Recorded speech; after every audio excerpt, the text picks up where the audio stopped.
Welcome back, everyone, to the Naked Wealth Podcast. I am so excited. I have Veronica Allen with me today. She's the owner of Well Body PT2. She's a physical therapist. She's a personal trainer, and she specializes in pelvic floor physical therapy. She loves fitness nutrition and also has 4 college-age kids. So, oh my goodness, that's a lot. So thanks for joining us today. Thank you for having me. Yeah, I'd love to hear a little bit more. It's interesting because I feel like I'm doing a series right now because my last 2 podcast guests, we've been talking a lot about the 4th trimester and the postpartum period. And I feel like that might have some relation to what we're going to talk about today. Absolutely. No, that's perfect. That's perfect. I will say a lot of people think pelvic floor physical therapy is just for women who've had babies. And that's not true. Everybody has a pelvis. Men have a pelvis. They have a pelvic floor. Everyone has a pelvic floor, not just when you have a baby, not just as you get older. So yes, but the thing is, it's very common to have pelvic floor issues during and after your pregnancy. So that's where everybody thinks, oh, it's just postpartum women that have issues, but it's common. And then I'm going to throw in there, but it's not normal. And that doesn't mean that if you have pelvic floor issues that you're not normal, you don't have to live with it as your. I really like that differentiation. Common is not normal, because I think sometimes we think they're synonymous with one another. So when I think pelvic floor, I generally know where you're talking about, but how do you find it? Can I go, okay, if I squeeze this or move this way or that way? Yeah. Right. Okay. So I brought my pelvis with me.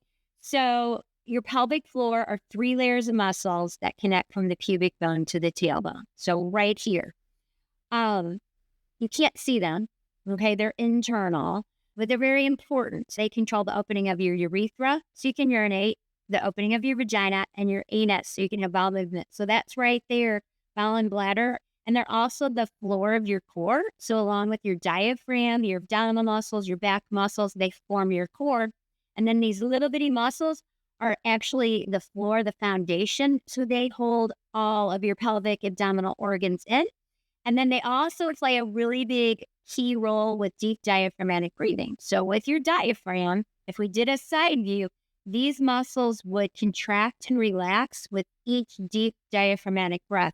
So, breathing and bowel and bladder, those are pretty big jobs. So no, you can't see them, but that's where they're located. So how do you know,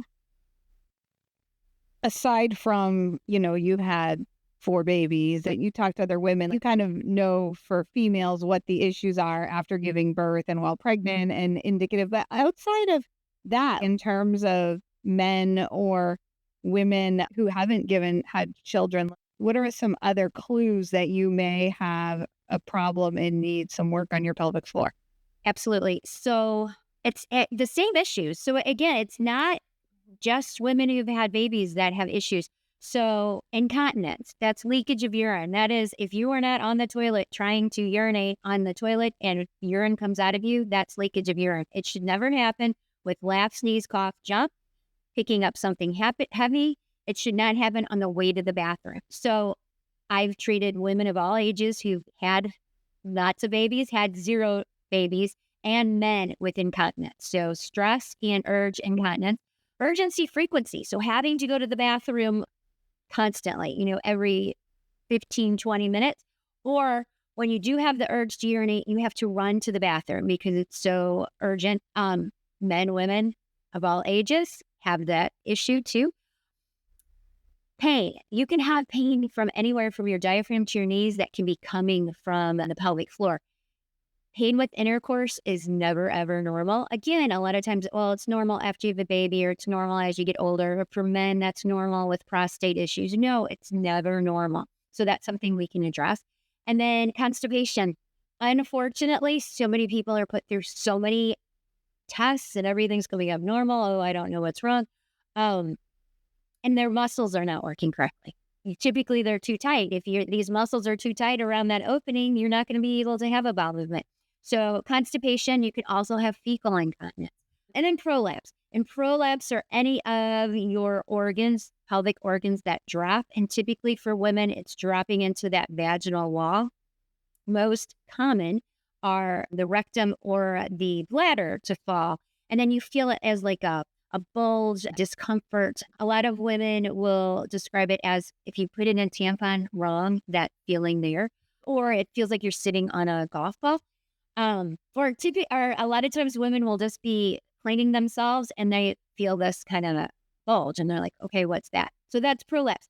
Again, common after pregnancy, not normal, and common as women get older. But women who have not had babies can have it too. So a lot of pressure issues, and then the abdominal muscles not helping to distribute that pressure, pushing and straining to have a bowel movement can cause prolapse. We should never do that. So all of those are different diagnoses that, again, are common, not normal, and they can happen to men and women of any age who had babies or not. Interesting. Well, on this podcast, I'm talking to people like yourself who are helping people live their best life, like really like maximize every day. And these are fundamental things we're talking about here, that it's very hard to enjoy a day out at a winery, for example, or walking around Europe or whatever, a camping trip, if you're having some of these issues. So this is really, really impactful to get control. How do you see the impact of these issues affecting people? And then subsequently, what do you recommend if someone suspects this? What's the first step? Do they call you? Do they call their doctor? Do they just start doing exercises? So a quality of life, absolutely. And that's what I'm talking about when I'm saying these are common, not normal. And it doesn't mean that you're not normal. It means that you don't have to live with this as your normal. Like you said, women don't leave the house. They don't jump on the trampoline with their children. They don't have intercourse, or they do, and they're miserable the entire time. You should not be living like that. And the thing is, everybody gets better. So I still to this day have not had someone who's gotten significantly better just from coming to therapy. Unfortunately, so I don't know if anybody knows this, but other countries, it's standard of care during your pregnancy to go to pelvic floor physical therapy. And then at your postpartum visit, you're again set, whether you're having issues or not, which I think is amazing. What I love, and social media, all this, I love-hate relationship. What I love about it is I have had in the last 6 months to a year, the most females, some of them not even married yet, not remotely thinking of being pregnant yet. They just want to get their pelvic floor ready for when they're going to have babies, which I love that. They just, it's a, buzzword kind of a thing on social media. So I love that part of it. It's never too early and it's never too late to address these. And what do? Well, unfortunately, depending on what state it is, you don't need an order for physical therapy, I believe, in any state for an evaluation. So you can always get an evaluation with a pelvic floor therapist without a doctor's order. And then like in the state of Missouri, it's only been a year that we have not needed an order for treatment. So that order can come from a chiropractor, a nurse practitioner. The obvious one you would think would be your OBGYN or your primary care doctor. Unfortunately, what I find is a lot of physicians, oh, you don't need therapy, just do Kegels, or, kind of a load off, or I can give you a medication, or we can do this procedure. Real common one, and I just had this happen yesterday, a new patient who has prolapse, and her doctor said, oh, you can just do surgery. Well, she wants to try to do a more conservative treatment first. Of course, if things don't work, sure, go do the surgery. Things don't work, go on the medication. But I feel like, and I don't want to offend anybody in the Western medicine realm, but I feel like the conservative go to physical therapy first. Of course, I'm biased, but that should be the answer versus any of these other things. And I can tell you, obviously, I own my own practice and am out on my own. I don't take insurance. And the reason I did that is quality of care. But every physical therapy company now, outpatient physical therapy company, they have a pelvic floor therapist. I mean, pretty much they're going to. So if people really want to use their insurance, you can find one. I offer virtual visits. And what is crazy about this, and that's just, it makes me, is obviously, if I'm seeing someone virtually, I'm not putting my hands on them. So it's mostly education. Everybody gets better. So just by being educated how to properly use the toilet, so bowel and bladder fitness, I like to call it, timing of emptying your bladder, emptying your bowels, all of that helps all of these issues so much. So, and getting some specific exercises for the patient. So, yes, what you need to do if you're having any of these things, or even if you're not, and you just want to make sure you're going to stay there, go seek out a pelvic floor therapist. Or, like I said, I would love to help you. There's so much good and bad on the internet, but follow somebody who knows what they're doing. So many people have learned just from my Instagram accounts and different posts that I have, like, oh my gosh, I didn't know you were not supposed to check. What is checking? It's just in case urinating. So that's when you don't even have to pee, but before you leave the house, you're going to empty your bladder just in case. So that's not good. That's not good for you. So It's not good to just in case. We tell our kids to do that since they're of course potty we trained. do. Of course we do. I was guilty of it. So I actually, my son Joshua was 2, and then I had triplets. So I had, 4 kids, newly potty trained. Of course I said that every time we left the house. Everybody go pee before we leave. Oh no, I don't have to go, Mom. And I'm like, no, go. So that was way before I knew about Jicky and how bad it was for you. So yeah, we shouldn't check. Very interesting. Okay, so triplets. Is that how did you become interested in pelvic floor therapy? Is it because you had triplets, or like how did you find this line and become interested in the world of physical therapy? It's so, well, first of all, I love being a physical therapist. It's like, I love the human body. Amazing. Way back in high school, anatomy and physiology was Sister Mary Jane. She was so excited about the human body. The human body is the most amazing machine. And I was like, it is. I love it. So I knew, even in high school, I wanted to do something medical. Fast forward, physical therapy, that was what was for me. And then fast forward, I'm at this clinic at St. Louis University, outpatient clinic. I have no idea. This is like, honestly, I was not someone who wanted to get married and have 4 kids. I just was a single girl working in this clinic, and I kept getting all the pregnant ladies. And nobody else wanted to see them. And I'm like, well, that's fine. That's good. And actually, so I started learning things then. And then the instructor at St. Louis University, who was in charge of women's health, I was talking to her a lot. Fast forward, and then I have Joshua. And then 2 years later, a year and a half later, I find out I'm pregnant with triplets. And I called her. I'm like, oh my gosh, I'm pregnant with triplets. What should I do? And I honestly don't remember what she said besides, I know we talked about breathing and like finding my pelvic floor. And she recommended I wear a brace as I'm a physical therapist on my feet. And I can tell you, I had 0 issues to this day, which I am like, okay, that's wonderful. And then because I had triplets, I'm around lots of women who've had multiples. And I can tell you, oh my gosh, that's so funny. I just peed in my pants. Me too. And I would say, hey, you guys, there's physical therapy for that will help. And they're like, oh, I'm sure it doesn't work. And then on the other side, I'm working with all these therapists who still don't want to touch the pregnant women, much less any of these pelvic floor issues. Like, oh my gosh, I would never do that. And they're like, you know what? I think there's a need for that in this world. And I don't know if, yes, I'm sure having the triplets, being a high risk pregnancy and people in and out, and then being so aware of, okay, these are muscles just like every other muscle in your body. So that's kind of how I fell into it. And I love, like I said, I love being a physical therapist. It's awesome when one of my knee patients can walk up and down the stairs, or a shoulder patient can fasten their bra. But I sometimes get teary-eyed. But some of the things that some of these patients can do once they have, again, jumping on the trampoline with their kids, going for a run when they haven't been able to, or having intercourse with their significant other and not being in pain. I mean, those are big quality of life kind of. And it's amazing just the difference this makes in people's lives. Oh, absolutely. Absolutely. If you are working with somebody going through that 4th trimester theme we've got running, at what point after birth is it appropriate for somebody to re-engage their core and start? And is there a difference between whether you've had a cesarean or a vaginal birth or no? That is a great question. So unfortunately, so many people tell me, oh, I had a C-section, so my pelvic floor is fine.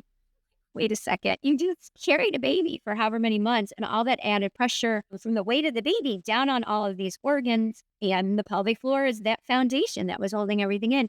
It doesn't matter if you've had a C-section or if you haven't had a vaginal delivery, you had a lot of wear and tear on these muscles and your lower abdominal muscles and your diaphragm, so all of these things that play a part of it. And then your hips. So if you have issues in your hips, that's going to play a part. Just think of how all of, pretty much from your rib cage down when you're pregnant, like how many things change. And then it's expected to just go back to normal.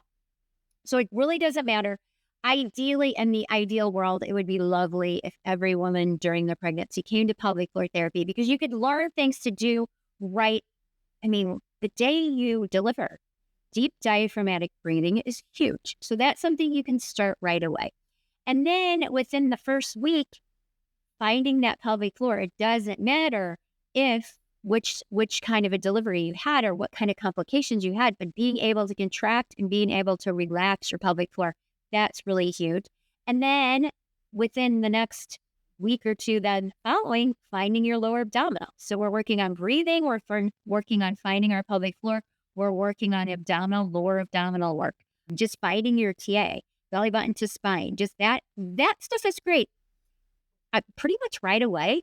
And then whether you had a C-section or with your vaginal delivery, if you had tearing or an episiotomy, start working on that scar tissue, okay? As soon as that incision is healed, we need to be doing scar massage. Nobody knows this. Nobody tells people this. And what I always have my moms do with the C-section is even before the incision's healed, you can do massage above and below the scar, which is going to keep that fascia, keep that more mobile, so you have more proper healing and faster healing. So like right away, there's things you can do even before that 6-week magic number when everything's great, return to normal. No. So luckily, I don't want to say most, but it's very common now for women to know, oh, pelvic floor therapy is a thing. And usually that 6 to 8 weeks is when they go in, which you can start before, especially if you're having issues, if you're having incontinence, if you're having pain, any of that, talk to somebody before that. But that 6 to 8 week is a great time then. You've been cleared for other things. Go in and see a pelvic floor therapist. Even if you don't feel like you're having any issues, my dream is in a perfect world, people go see a physical therapist once a year. Again, more proactively, not just for the pelvic floor side, but orthopedically. If we could catch muscle dysfunction before it's causing an injury or pain, how awesome would that be? But just going in and getting an evaluation to see, are there things that we can work on? And again, I see so many women who've not even had babies of different ages, but there's always stuff to work on.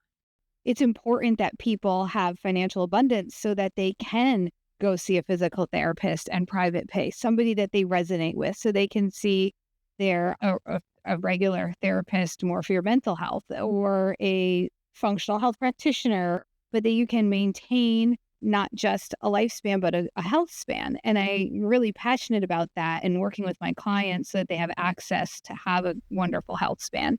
Something that, as you were talking, struck me is I went to a physical therapist once, and outside of these bowel, continence, lower organs, how does the breathing play with me? Because I went for back pain and sciatica, and they said, okay, we're going to breathe the diaphragmatic. This is where we started. And I was like, what are they doing? They are crazy.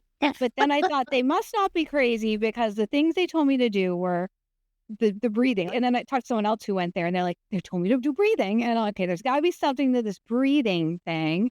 And then they're like, well, let's go out to your car. How are you sitting? How are you living? What are you sleeping? If you spend 8 hours a night sleeping wrong, you think this is going to improve with a few exercises for 10 minutes a day?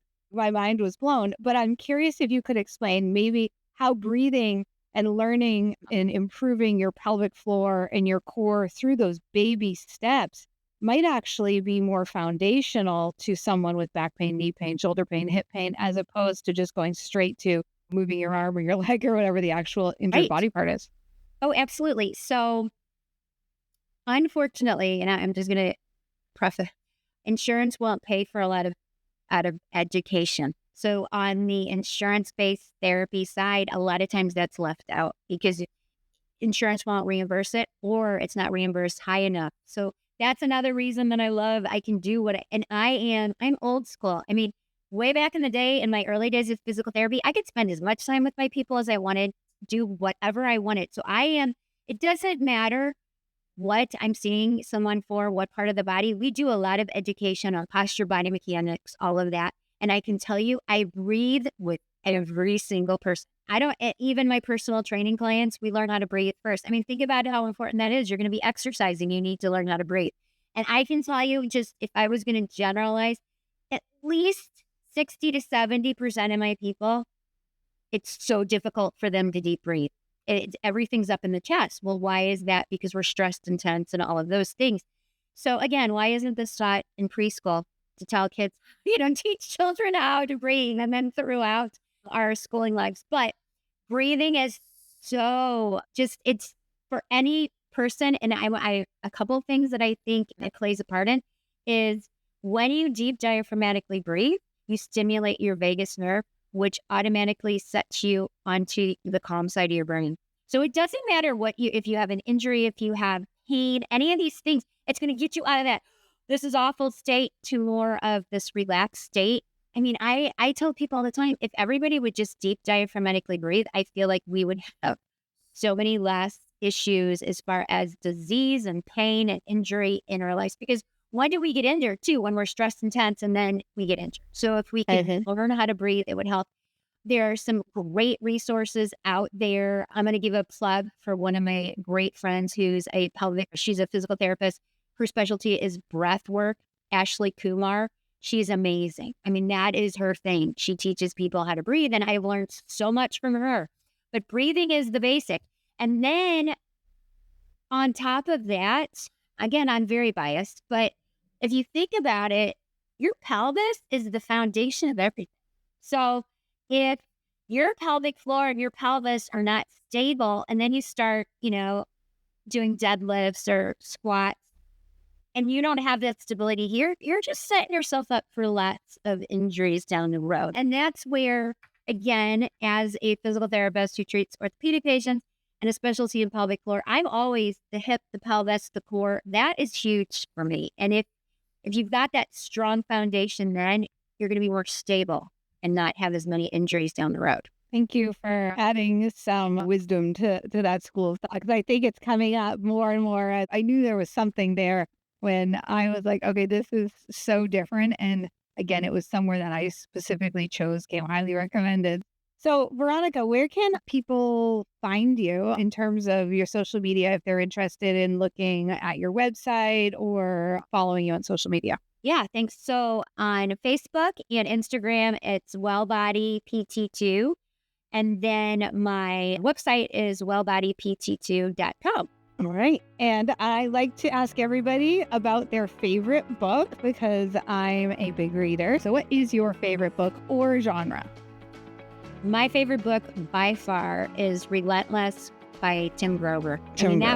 When I read that book, I was like, oh my goodness, this speaks to me more than any book I'd ever read before. So I've read it, 4 or 5 times, but that's the best. Awesome. Well, thanks for coming on today. I really appreciate it. Thanks for sharing your book as well. And yes, if anyone's looking to improve their pelvic floor or just get more information and become educated, absolutely, check out Veronica. And thank you again. I appreciate your contribution. Thank you for having me. Securities and advisory services are offered through LPL Financial, a registered investment advisor, member of FINRA, SIPC.